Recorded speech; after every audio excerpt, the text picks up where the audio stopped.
እኔ እንደው የድንግል ማርያም ሕፃን ከመሆን በላይ የምፈልገው ነገር የለም። የእሷ ልጅ ሁኜ አድሎኝ ተገንቶ ነው። እነዚያ መለኮትን ዳሰው አቅፈው አጥብተው ያሳደጉ እነዚያ እጆች የሚያበሩ እጆቿ አዋን አግኝቼ እጄን ይዘው ጎትተው ነው። እግዚአብሔር የሰጠን እድል ነው እኮ እንደውም የድንግል ማርያም ልጅ መሆኑ የእሱም ትሕትናው ነው። የእኔ እናት ለእናንተም እናት ትሆናችሁ ልጅ አልሆንም ይባላል። ነውር ነው በእውነቱ።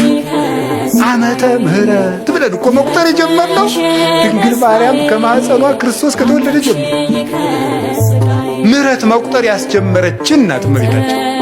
አንዱ ሔዋን እኮ ፍዳ መቁጠር ነው ያስጀመረች።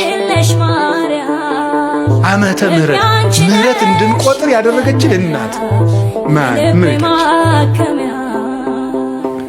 ዓይኗ ንጹሕ ጴጥሮስ ተሳሳተ ተብሎ ተጽፏል። ሐዋርያት ተበተኑ ተብሎ ተጽፏል። አብርሃም በደለ ተብሎ ተጽፏል።